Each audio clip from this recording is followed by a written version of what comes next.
नमस्कार, स्वागत है आपका टीवी 100 पर। मैं हूं आपके साथ स्वाति सिंह। वक्त तो चला है हमारे खास प्रोग्राम, खास डिबेट शो का।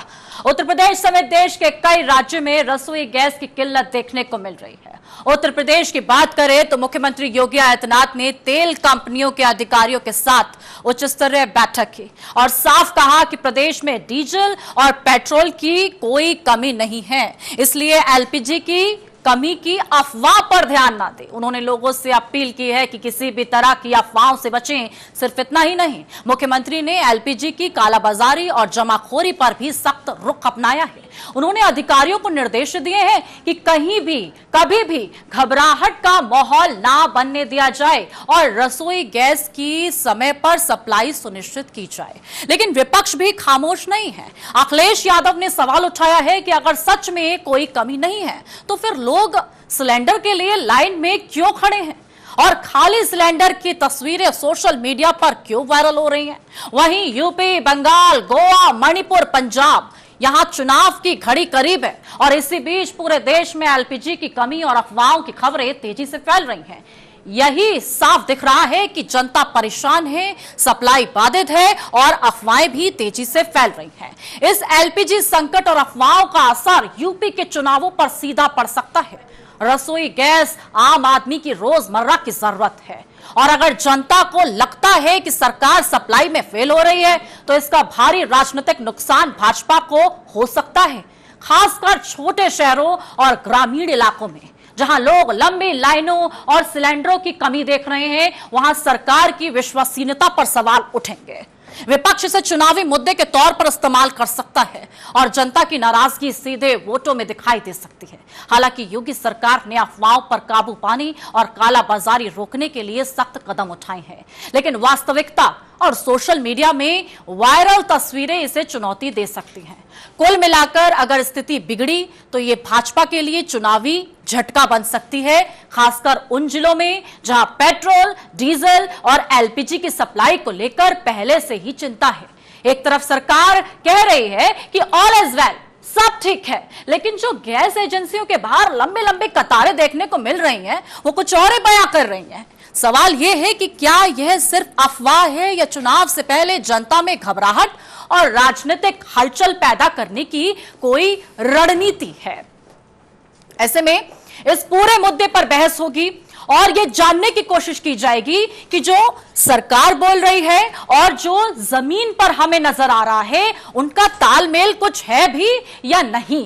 तो इस पर बहस के लिए हमारे साथ तमाम हमारे गेस्ट जुड़ गए हैं। पहले मैं स्वागत करती हूं गौरव मिश्रा जी का, जो कि बीजेपी प्रवक्ता हैं, गौरव चाचरा जी का, जो कि सपा प्रवक्ता है, और साथ साथ मैं स्वागत करती हूं संजीत कुमार जी, कांग्रेस प्रवक्ता का। तीनों का बहुत बहुत स्वागत है टीवी 100 पर। तो सर, पहला सवाल यही है मेरा, जो कि संजीत कुमार जी से है, जो कि कांग्रेस प्रवक्ता है। सर, जमीन पर एलपीजी को लेकर क्या संकट है, क्या आप इससे रूबरू हैं? जी स्वाति जी, सबसे सभी साथियों को नमस्कार। जो जमीनी हकीकत है वो ये है कि आज विश्व स्तर पर ये जो समस्या है, ये समस्या आज आदमी के द्वारा पैदा किया गया है। आज चाहे भारत के अंदर हो, चाहे भारत के बाहर, चाहे खाड़ी के देशों में हो, चाहे अमेरिका के माध्यम से, या ट्रंप हो चाहे नेतन्याहू हो, ये सभी व्यक्तियों के द्वारा ये समस्या पैदा किया गया है। अब आते हैं पेट्रोलियम जो गैस आज का मुद्दा है। जमीनी स्थिति हकीकत ये है कि आज से 4 दिन पहले तक देश भर के अंदर कॉमर्शियल सिलेंडर के अभाव के कारण देश भर के रेस्तरां बंद हो रहे हैं। मेरा सवाल सिर्फ अभी पहले यही है कि एलपीजी संकट जो अभी बना हुआ है उससे आप रूबरू हैं? जो अभी तस्वीरें नजर आ रही हैं सड़क पर, आम आदमी के जो परेशानियां हैं वो आप तक पहुंची हैं? आपने वो तस्वीरें देखी हैं? निश्चित रूप से। तो सर, आप मुझे ये बताइए कि समस्या आपने देखी है। ऐसे में लोकसभा में राहुल गांधी को जब चर्चा का मौका दिया जाता है एलपीजी सिलेंडर के ऊपर, तो वो एब्स्टेन विवाद खड़ा क्यों कर देते हैं और एलपीजी संकट पर बात क्यों नहीं करते, छोड़कर चले जाते हैं? सर, मेरी बात सुनिए जी। देश की सदन के अंदर, देश की सदन के बाहर विपक्षी सांसदों ने एलपीजी सिलेंडर के संकट को लेकर के धरना दिया। आपने देखा होगा, संसद के बाहर धरना दिया। और जहां जिस मौके पर दिल्ली प्रदेश कांग्रेस ने या राष्ट्रीय स्तर पर कांग्रेस पार्टी ने आज मैं जिस वक्त आपसे बातचीत कर रहा हूं, उस वक्त कांग्रेस पार्टी दिल्ली की सड़कों के ऊपर अपना विरोध प्रदर्शन कर रही है।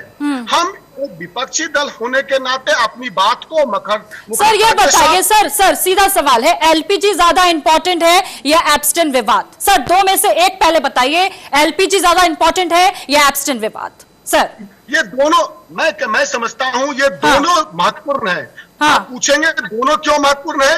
एक जो हमारे रोजाना की जिंदगी में हमारे ऊपर इफेक्ट करता है एलपीजी, स्वाभाविक है, वह भी महत्वपूर्ण है। साथ ही साथ एब्सटेन के ऊपर चर्चा इसलिए महत्वपूर्ण है। सर कैसी बात कर रहे हैं आपने? शायद वो लाइनें नहीं देखी है सर, जो एजेंसियों के बाहर आम आदमी सुबह रात के 1 बजे से खड़ा है सर, रात के 1 बजे से आदमी सिलेंडर के लिए खड़ा है, और आप एब्सटेन विवाद पर हैं। चर्चा का मौका लोकसभा में दिया जा रहा है राहुल गांधी को, और वो एब्सटेन के पन्ने लेकर पहुंच जाते हैं सर, चर्चा छोड़ देते हैं, एब्सटेन के पन्ने लेकर पहुंच जाते हैं सर। एलपीजी इंपॉर्टेंट है सर। आपके पास मैं आती हूँ, गौरव मिश्रा जी जो कि बीजेपी प्रवक्ता है, सर मैं आपके पास लौट के आती हूँ। पहले मैं गौरव मिश्रा जी बीजेपी प्रवक्ता है, उनसे मेरा दूसरा सवाल यही है, सर ये बताइए कि ये जो अफवाह फैल रही है, सरकार बोल रही है कि ऐसी कोई भी समस्या नहीं है, सरकार के पास स्टॉक है, लेकिन सर जमीन पर तस्वीर कुछ और बयां कर रही है। मैं खुद रिपोर्टिंग करने के लिए ग्राउंड पर उतरी थी, और सर रात के 1-1 बजे से लोग लाइन में खड़े हैं, लोगों को सिलेंडर नहीं मिल रहा है। 4-4, 5-5 दिन की बुकिंग पहले की कराई हुई है, सिलेंडर नहीं मिल रहा है। सर सरकार का स्टेटमेंट और जमीन की हकीकत मैच नहीं कर रही है। सर ये प्लीज इसको एक्सप्लेन कर दीजिए सर। गौरव मिश्रा जी माध्यम से मैं बताना चाहूंगा कि ये वैश्विक संकट है, खाड़ी में युद्ध के कारण ये उपजा है, ईरान और अमेरिका इजराइल युद्ध के कारण, और पूरा विश्व इससे प्रभावित है। ऐसा नहीं है कि भारत उससे अछूता है, भारत में भी उसका प्रभाव पड़ा है। स्ट्रेट ऑफ हॉर्मुज से हुई कम सप्लाई के कारण, कतर और कुवैत से जो गैसेज आती थी उसमें सप्लाई कम होने के कारण ये स्थिति उत्पन्न हुई है। लेकिन भारत में जो गैस उत्पादन की क्षमता है, उस क्षमता को 25% और वृद्धि करने का सरकार ने आदेश दिया है, और जितनी भी रिफाइनरीज हैं उस गति से काम भी कर रही हैं। और सरकार ने इस बात का बार बार आश्वासन दिया है कि पैनिक क्रिएट न हो और किसी भी प्रकार के अफवाह को न बढ़ाया जाए। लेकिन दुर्भाग्य इस बात की है कि इस तरह के संकट में भी, आपदा में भी विपक्ष अपने लिए अवसर खोजता है और पैनिक क्रिएट करने में कोई कोर कसर नहीं छोड़ता, अफवाह फैलाने में कोई कसर नहीं छोड़ता। स्थिति ये है सर, विपक्ष तो अपना काम करेगा ना सर, क्योंकि जो तस्वीरें सड़क पर सर, तस्वीरें जो सड़क पर नजर आ रही हैं सर, उस पर तो विपक्ष अपना काम करेगा ही। चलिए सर, मैं आपके पास वापस लौट के आऊंगी। सपा प्रवक्ता गौरव चाचा जी हमारे साथ मौजूद हैं। सर, सपा का इस पर क्या स्टैंड है जो एलपीजी संकट इस वक्त देश में खड़ा हुआ है?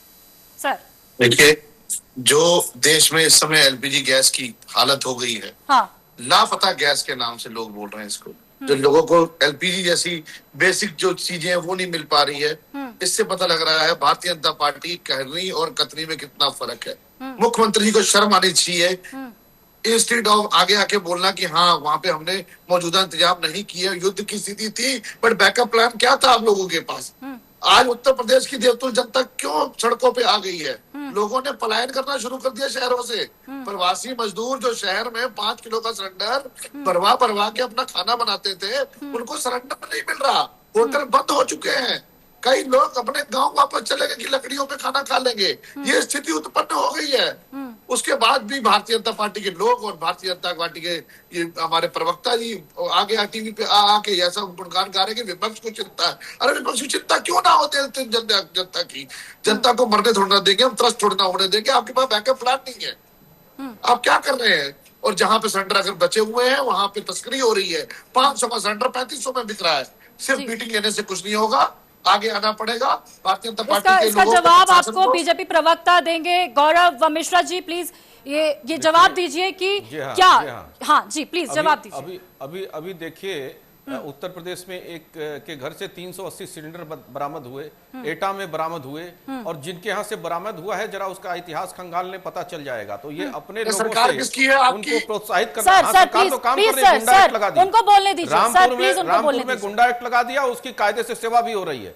जो लोग इस तरह के कार्य करेंगे उनकी सेवा हो रही है। और बहुत जगह रेस्टोरेंट्स में भी देखा गया कि जो घरेलू गैस है उसका भी इस्तेमाल करना लोग शुरू कर दिए थे, और कहीं बहुत से घरों में भी ये स्थिति पैनिक क्रिएट करके जिसकी जरूरत नहीं है वो स्टॉक करना शुरू कर दिए। तो सरकार ने आश्वस्त किया कि सरकार सप्लाई निर्बाध रहेगी, बस केवल इसका जो रिफिलिंग का जो बुकिंग पीरियड है उसको 25 दिन किया है, तो सबको निर्बाध रूप से गैस की सप्लाई निर्बाध रूप से पहुंचेगी। लेकिन ऐसी स्थिति में केवल ये वातावरण बना देना कि हालत बहुत हाहाकार है और उसकी कालाबाजारी के लिए प्रोत्साहित करना, एसेंशियल कमोडिटी एक्ट सरकार ने लागू किया हुआ है, और ऐसे में इस तरह का अगर कोई कार्य करेगा तो उसके खिलाफ कालाबाजारी तो हो रही है। लेकिन कालाबाजारी तो हो रही है, जमाखोरी भी हो रही है सर। गौरव मिश्रा जी, जमाखोरी भी हो रही है। अभी इतने सारे सिलेंडर पकड़े गए हैं, जमाखोरी भी की जा रही है, आपदा में अफसर तलाशा जा रहा है सर। बिल्कुल, मैं तो स्वयं कह रहा हूं 380 सिलेंडर जिसके यहां से पकड़ा गया, जरा पता करिए वो किसका आदमी है, किसका कार्यकर्ता है। हाँ। तो इस तरह का प्रोत्साहन जब विपक्ष दे रहा है तो कहीं न कहीं जनता के साथ शत्रुता निभाने का कार्य विपक्ष कर रहा है, और सरकार उसके खिलाफ पूरी ताकत से दंडात्मक कार्यवाही करेगी जो लोग भी कालाबाजारी का काम करेंगे। और क्षमता वृद्धि का ये बात कर रहे हैं, देश के अंदर 12 करोड़ सिर्फ सिलेंडर तो सर क्या सरकार ये मानती है, गौरव मिश्रा जी, क्या सरकार ये मानती है कि एलपीजी सिलेंडर का संकट देश में है?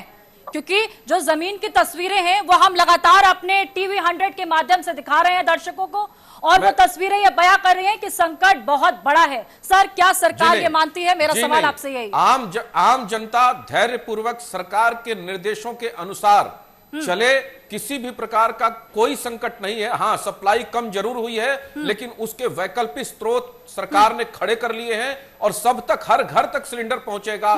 जो बुकिंग का टाइम होगा उस अनुसार पहुंचेगा, उसको पैनिक क्रिएट करने का काम न करे। आज यही सी सरकार ने सिर्फ 10 वर्ष के अंदर में 36-33 करोड़ गैस के सिलेंडर मुहैया कराए हैं इसी देशवासियों को, जहां सिर्फ 12 करोड़ हुआ करता था। आपके पास लौट के आऊंगी मिश्रा जी, आपके पास लौटकर वापस आऊंगी।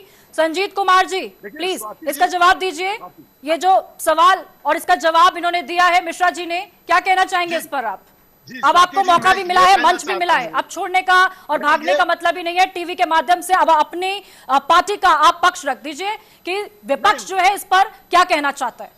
सर, मैं ये कहना चाहता हूं स्वाति जी, अभी स्वयं भाजपा के प्रवक्ता ने इस बात को स्वीकार कर लिया कि हाँ गैस की तो कमी तो है, लेकिन आज से लगभग 1 सप्ताह पहले सरकार के माध्यम से यह बयान आया किसी भी स्तर की कोई कमी नहीं है। स्वयं कॉमर्शियल सिलेंडर के ऊपर आपने लगभग 4 दिन पहले बंद कर दिया। आज देश भर की रेस्तरां में खाना नहीं मिलेगा। दिक्कत यह है कि बड़ी बड़ी रेस्तरां, वो छोटे रेस्तरां, शायद जमीनी स्तर पर जो सामान्य मजदूर वर्ग जो ठेली रिक्शा पर पराठा बना करके काम करता था, आज उसके पास गैस नहीं है। मैं ये कहना चाहता हूं, जो बात आपके सामने रखना चाहता था कि ये समस्या पैदा की गई है, ये मैन मेड प्रॉब्लम्स है। ये मैन मेड प्रॉब्लम्स इसलिए है क्योंकि जहां से हमें गैस, कतर और बहरीन, इन और खासतौर से इन जगहों से हमें गैस मिलता था।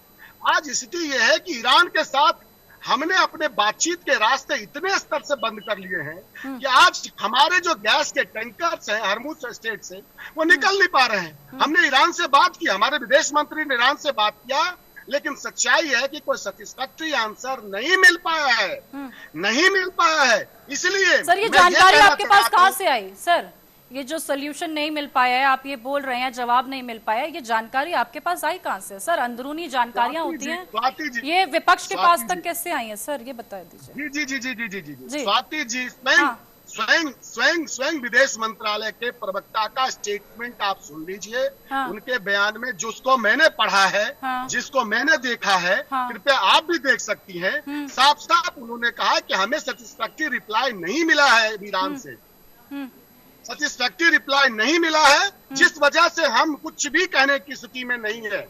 तो जब सरकार के पास खुद मालूम नहीं है कि वो क्या कहने की स्थिति में नहीं है, आज हम और आप कैसे कह सकते हैं कि गैस सही तरीके से हम सबको मिल जाएगा? देखिए, दुर्भाग्यपूर्ण स्थिति ये है कि आज सरकार, सच्चाई है कि जनता को सही सही बताने की स्थिति में नहीं है।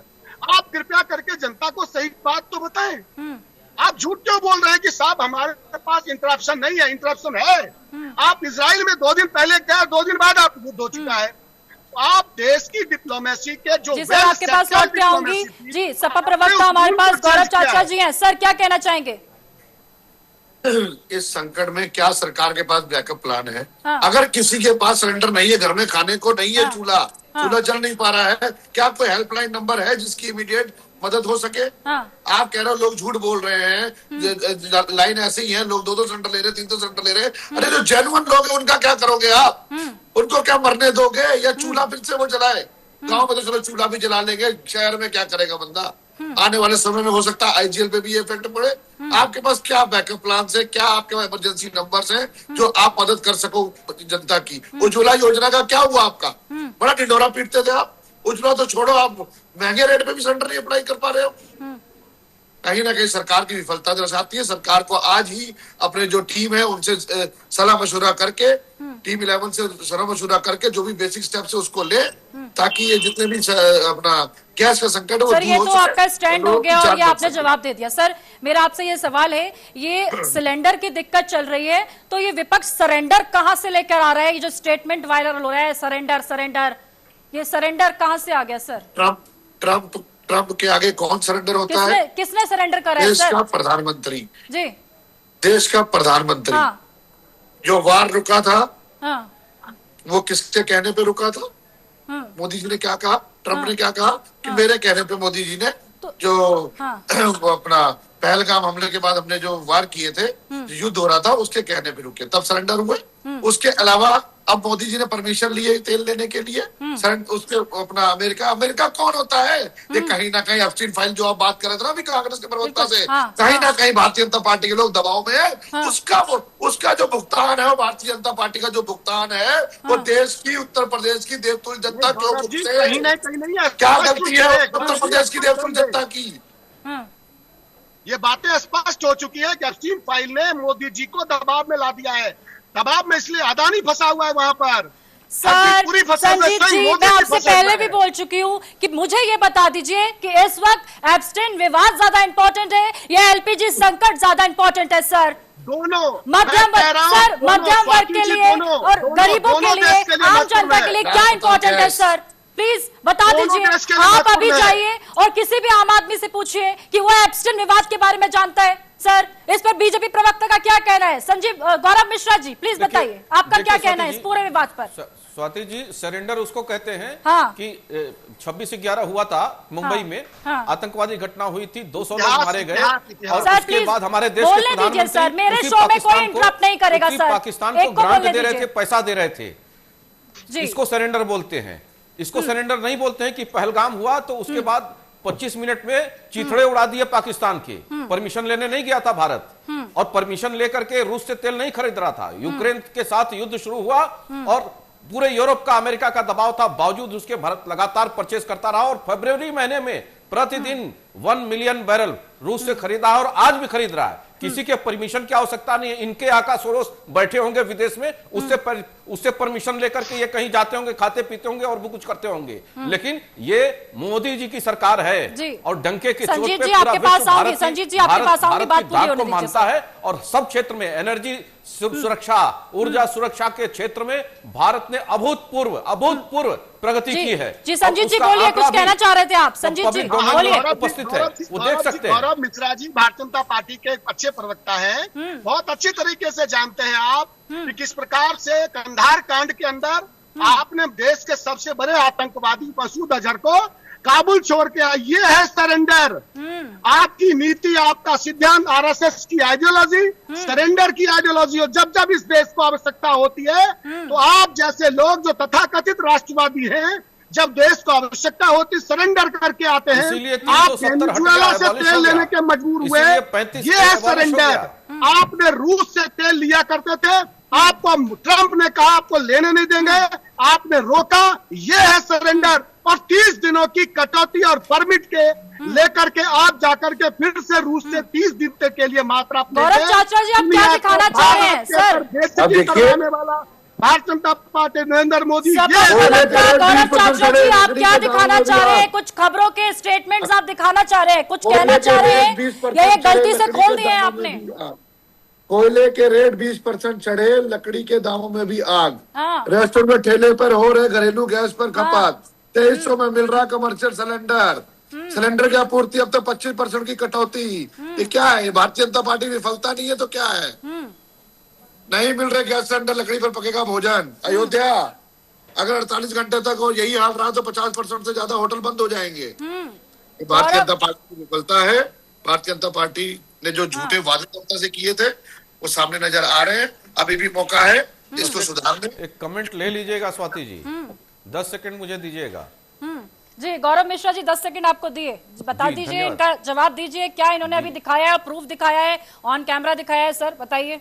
जी हाँ, इराक के साथ युद्ध हुआ था, खाड़ी युद्ध हुआ था, कुवैत पर जब कब्जा किया था इराक ने, तो इन लोगों ने, इनकी सरकार थी, कांग्रेस की और चंद्रशेखर जी की सरकार थी, 25% इन्होंने सरचार्ज लगाया था पेट्रोलियम पर, और देश के पास 3 सप्ताह का मात्र फॉरेन रिजर्व बचा था। फलस्वरूप भारत का सोना गिरवी रखना पड़ा, और तो और रुपए का अवमूल्यन भी करना पड़ा। ये तो इन लोगों का तरीका था। आज भारत सरकार ने क्या किया? पीएनजी के प्रोडक्शन को कम करके, पेट्रोलियम के दूसरे प्रोडक्ट को कम करवा करके सभी रिफाइनरीज में 25% एलपीजी गैस की प्रोडक्शन को बढ़ाने का काम किया। और सिर्फ बार बार सरकार ये कह रही है कि पैनिक मत क्रिएट करिए, उसमें आग में घी डालने का काम विपक्ष कर रहा है, और इनके लोग कालाबाजारी कर रहे हैं। इनके लोग घरों में सिलेंडर को उसी तरह के काम कर रहे हैं। केजरीवाल का नेता पकड़ा गया था। मिश्रा जी प्लीज, मिश्रा जी अभी हो गया। कोरोना के दौरान जो भी तस्करी कर रहा है उठा के अंदर करो। सरकार आपकी क्या कर रहे हो? हाथों में चूड़ियां पहन रखी आप लोगों ने। सर ये नहीं, सर ये शब्द नहीं सर, मैं प्लीज सर, नहीं ये शब्द नहीं, आप कुछ भी बोलिए, ऐसे शब्द का इस्तेमाल मत कीजिए। सर बोलिए, आपको जो रखना है बात रखिए। जो काला बाजारी कर रहा है उस पर एफआईआर हो, उस पर कानूनी प्रक्रिया के हिसाब से उसको अंदर करिए, वो किसी का भी बंदा हो। खुले मन से हम बोलते हैं। अपनी विफलता को छुपाने के लिए विपक्ष के ऊपर कटाक्ष ना करिए। सरकार आपकी है, आप सत्ता में है, सवाल आपसे बनते हैं। आपकी सरकार में जनता क्यों त्रस्त हो रही है? जनता क्यों मर रही है? संजीत जी क्या कहना चाहेंगे? देखिए मैं एक बात यही कहना चाहूंगा, आप अभी भी सरकार के पास वक्त है। आप विपक्षी नेताओं के साथ बैठिए, राय विचार करिए, हमें करना क्या है, समस्या कहाँ है। मैं कहता हूँ 2 घंटे के अंदर समस्या समाप्त हो जाएगी। हम ईमानदारी से ईरान से बात करें, हमारा स्टेट ऑफ हॉर्मुज खुले, लड़ाई होती है इजराइल से होती रहे, अमेरिका से होती है, होते रहे। ईरान अभी भी भारत से बहुत प्यार करता है। कितने कॉन्फिडेंट हैं कि 2 घंटे में समस्या समाप्त कर देंगे। बिल्कुल सर, बोलने दीजिए। समस्या का कारण इन्हीं के पास है। मिश्रा जी प्लीज उनको बोलने दीजिए, बात रखने दीजिए। जी संजीत जी अपनी बात पूरी रखिए आप। तो मैं यही कहना चाहता हूँ, कृपया करके आप अपनी नाक का सवाल ना बनाए, और वेल सेटल्ड जो डिप्लोमेसी थी, हमने, ईरान ने हमारा बराबर साथ दिया है। हम ईरान के साथ बातचीत करें और सौहार्दतापूर्ण बातचीत करें। बिल्कुल ठीक है। गौरव मिश्रा जी फाइनल कमेंट मैं आपसे लूंगी, और मैं ये जानना चाहती हूँ कि सरकार अब क्या नीतियां बना रही है, कुछ उसके पास प्लान है नहीं है? ये जो स्टेटमेंट बार बार दिए जा रहे हैं कि सब कुछ ठीक है, सब कुछ ठीक है, लेकिन जमीन पर मैं खुद गई थी सर और कुछ भी ठीक नहीं है, मुझे इसका जवाब चाहिए सर आपसे। गौरव मिश्रा जी देखिए, इन्होंने खुद कहा कि विपक्ष के साथ बैठे तो 2 घंटे में समस्या समाप्त हो जाएगी। इसका मतलब कि समस्या का कारण विपक्ष स्वयं है, पहली बात। और दूसरी सबसे महत्वपूर्ण बात कि ईरान के साथ हमारे देश के नेता ने बात की है, वो बातचीत भी चल रही है। वो बात इस बात की है कि स्टेट ऑफ हॉर्मुज से जो वेसल्स आने हैं उसके ऊपर ईरान आक्रमण न करे, क्योंकि कतर और कुवैत ने उसको रोक रखा है, वो उसकी सप्लाई रोक रखा है। तो उस दिशा में भी कूटनीतिक प्रयास भारत की तरफ से अनवरत लगातार चल रहे हैं। प्रोडक्शन को बढ़ाया जा रहा है। वैकल्पिक स्रोत जो रूस से है, अमेरिका से है, उसके लॉजिस्टिक्स में टाइम लगता है, वो आ रहा है। पैनिक क्रिएट करने की आवश्यकता नहीं है। हर घर तक सिलेंडर पहुंचेगा, लेकिन कालाबाजारी जो करेगा उसको उसी भाषा में जवाब भी मिलेगा। बिल्कुल। मैं अब सपा प्रवक्ता के पास जाऊंगी, गौरव चाचरा जी के पास। सर आपके पास कुछ ही सेकंड का वक्त है, प्लीज अपना पूरा फाइनल स्टेटमेंट रखिए, बताइए आपका क्या पक्ष है। क्या पक्ष है सर? सरकार जनता को गुमराह ना करे, ऐसे गलत में अफवाह फैलाना बंद करे। सरकार की कुछ नहीं हुआ, धरातल में जाके स्थिति को समझे, बहुत कुछ हुआ है। अपनी टीम को लगाएं, अपने अधिकारियों को लगाएं, जल्द से जल्द वहां पे एलपीजी मुहैया कराने का कार्य करें। जी चलिए, फाइनल कमेंट हम कांग्रेस प्रवक्ता से भी ले लेते हैं। संजीत कुमार जी, आपका क्या फाइनल इस पर स्टैंड है? आपके पास 30 सेकंड है सर, अपनी बात जल्दी रखिए। 2 घंटे में, हाँ 2 घंटे में हो सकता है। विपक्षी नेताओं के साथ आप बातचीत करिए, हम रास्ता बताएंगे आपको कि कैसे इस समस्या से समाधान किया जा सकता है। और इसका रास्ता एक ही है, आज की तारीख में आपको ईरान से बातचीत करनी ही पड़ेगी। ईरान हमारा दुश्मन नहीं है, दोस्त मुल्क है। कृपया करके उनसे बात करिए। जी बहुत बहुत शुक्रिया संजीत कुमार जी, कांग्रेस प्रवक्ता, हमारे चैनल के साथ जुड़ने के लिए। गौरव मिश्रा जी, बीजेपी प्रवक्ता, गौरव चाचा जी, सपा प्रवक्ता, तीनों ने अपनी बात, अपने मुद्दे और अपना स्टैंड बखूबी अच्छे से रखा है। और ये एलपीजी संकट भी लगातार देश में गर्माता हुआ नजर आ रहा है। इसमें अब देखना ये होगा कि आने वाले टाइम में ये संकट घटता है या और बढ़ता है। फिलहाल के लिए दीजिए मुझे इजाजत, अभी के लिए इस शो में हमारे साथ बस इतना ही।